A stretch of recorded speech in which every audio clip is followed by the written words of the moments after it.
Chief justice of Pakistan justice Umar Ata Bandial के रुखसत होने में तकरीबन 49 रोज बाकी हैं। उनके इख्तितामी अय्याम में सुप्रीम कोर्ट बहुत ज्यादा मुतनाज़ और धड़ों में तकसीम दिखाई दे रही है। बेंचेस के कयाम से लेकर तमाम केसेस के फैसले मुतनाज़ तसव्वुर किए जा रहे हैं। ऐसे वक्त में जब पाकिस्तान की सियासत का दारोमदार इन्हीं केसेस पर है जो सुप्रीम कोर्ट में ज़ेरे समाअत है, उनका मुतनाज़ हो जाना या बना दिया जाना खासी तशवीशनाक बात है। ख्याल किया जाता है कि सुप्रीम कोर्ट को इस मकाम तक पहुंचाने में चीफ जस्टिस के किरदार में काफी उनका अमल दखल है। आज सुप्रीम कोर्ट ने सिविलियन के मिलिट्री कोर्ट में ट्रायल के खिलाफ दायर दरखास्तों की पहली समाअत का हुक्मनामा जारी किया है, जिसमें 3 जजेस के इजाफी नोट्स शामिल हैं।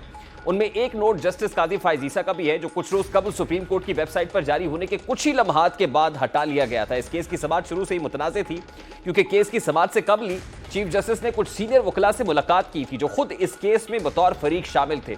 इस मुलाकात के बाद ही यह केस फौरी समाअत के लिए मुकर्रर हुआ और इस अमल ने हुकूमत को सुप्रीम कोर्ट पर तनकीद का एक और मौका या जवाब फराहम कर दिया।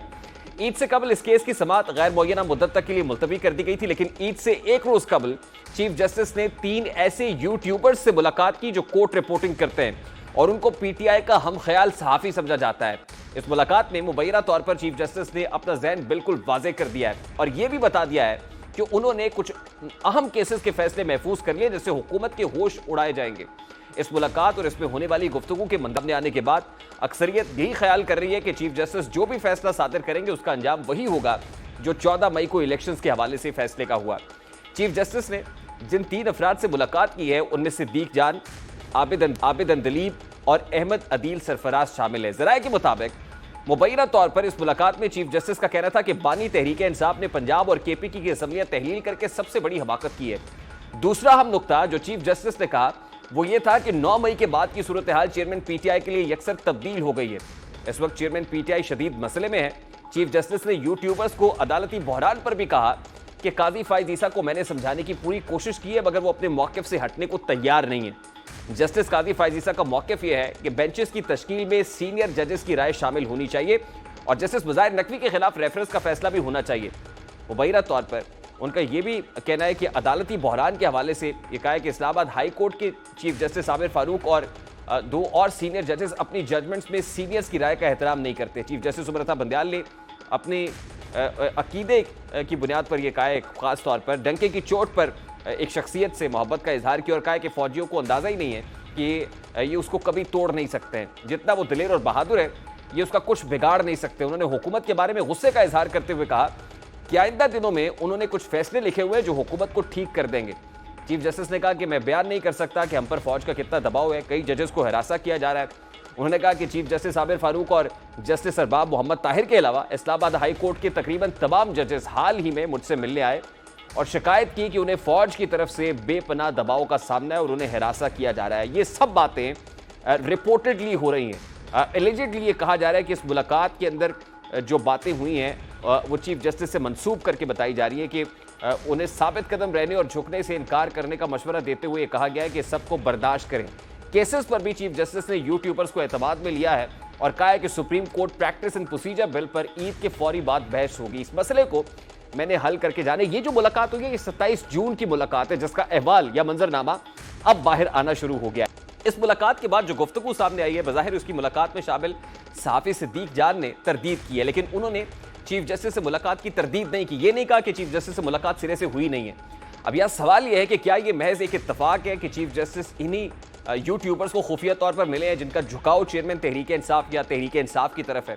पाकिस्तान अदलिया के या इंसाफ के इंडेक्स में तो 129वें नंबर पर है और अवाम इंसाफ के मुंतज़िर है, मगर चीफ जस्टिस साहब की बयानियाँ बनाने वाले यूट्यूबर्स और ऐसे अफराद से मुलाकातें जो सियासी केसेस में फरीक हैं, वो भी ऐसे वक्त में जब उनकी मुद्दत मुलाजमत ख़त्म होने में चंद रोज़ बाकी रह गए हैं।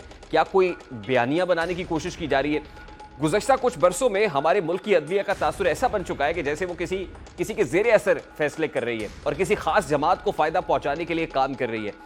पनामा केस में से इकामा निकालकर 3 दफ़ा के वज़ीर आज़म को इक़्तिदार से बेदखल कर देना और नाअहल कर देना भी ऐसा फैसला है जिसके बारे में अमूमी तासुर यही है कि यह फैसला कहीं और हुआ और उस वक्त के जजेस ने सिर्फ ये फैसला सुनाकर सहूलतकारी की। इस फैसले से जिस पार्टी को सबसे ज़्यादा फ़ायदा पहुँचा, आज उसी पार्टी से मुंसलिक अफराद भी इस फैसले के गलत होने के बारे में सरेआम एतराफ़ कर रहे हैं। सीनियर कानूनदान हामिद खान एडवोकेट ने गुज़श्ता रोज़ एक प्रोग्राम में यह बरमला एतराफ़ किया है कि नवाज शरीफ समझ लिया को हैंडल कर लेंगे।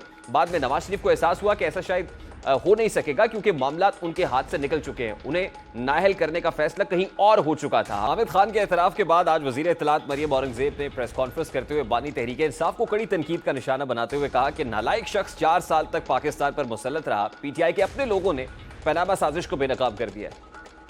पाकिस्तान तहरीक इंसाफ के सीनियर रहनुमा कह रहे हैं कि नवाज शरीफ के साथ जो हुआ वो ज्यादती थी, वो तो घर चला गया, ना उसने इमारत जलाई, ना शोधा की यादगारें जलाई, ना सड़कें जलाई, सारी की सारी उस वक्त जो कुव्वतें थीं जो नवाज शरीफ को जीरो करने के चक्कर में थी। अब चीफ जस्टिस ऑफ पाकिस्तान की 3 यूट्यूबर से मुबैना मुलाकात, खुद तहरीक इंसाफ के अपने लोगों का ये कहना कि उस वक्त पनामा का जो मामला था वो कहीं और लिखा गया था फैसला, और सुप्रीम कोर्ट ऑफ पाकिस्तान से सिर्फ पढ़कर सुनाया गया। फिर सुप्रीम कोर्ट ऑफ पाकिस्तान के अपने ही जो चीफ जस्टिस के अपने ही ब्रदर जजेस के इख्तलाफी नोट्स सामने आना, जिसमें वो खुद चीफ जस्टिस ऑफ पाकिस्तान पर सीरियस एलिगेशंस लगा रहे हैं, संजीदा एतराज़ात उठा रहे हैं, ये सारे के सारे प्रोसेस को खासा मुतनाज़ बना रहे हैं। और बतौर इदारा सुप्रीम कोर्ट ऑफ पाकिस्तान की साख या अदलिया की साख के ऊपर एक गहरा सवाल भी है। जस्टिस काजी फाइजीसा ने जो इख्तलाफी नोट में लिखा, जस्टिस तारिक मसूद का इख्तलाफी नोट मौजूद है, और फिर यूट्यूबर्स के साथ मुलाकात है। और यूट्यूबर्स से मुलाकात से पहले जिस केस को सिविलियंस के मिलिट्री कोर्ट में ट्रायल के खिलाफ जिस केस को टेकअप किया गया, उसमें भी जिन फरीकैन ने चीफ जस्टिस ऑफ पाकिस्तान से जाके उनकी चैम्बर में मुलाकात की और उसके बाद बड़ी उजलत में इसको टेकअप कर लिया जाता है, ये सारे इंडिकेटर्स तो हैं, इशारे तो हैं कि किसी एक मखसूस शख्स को या मखसूस पार्टी को फ़ायदा पहुंचाने के लिए किसी एक इदारे के अंदर काम किया जा रहा है। इस सारे मामले पर और ख़ास तौर पे ये जो मुलाकात अभी हुई है, रिपोर्टेडली इस मुलाकात का कॉन्टेक्स्ट और इसका मतन भी और चीफ जस्टिस से मंसूब करके बहुत सारी बातें हो रही हैं।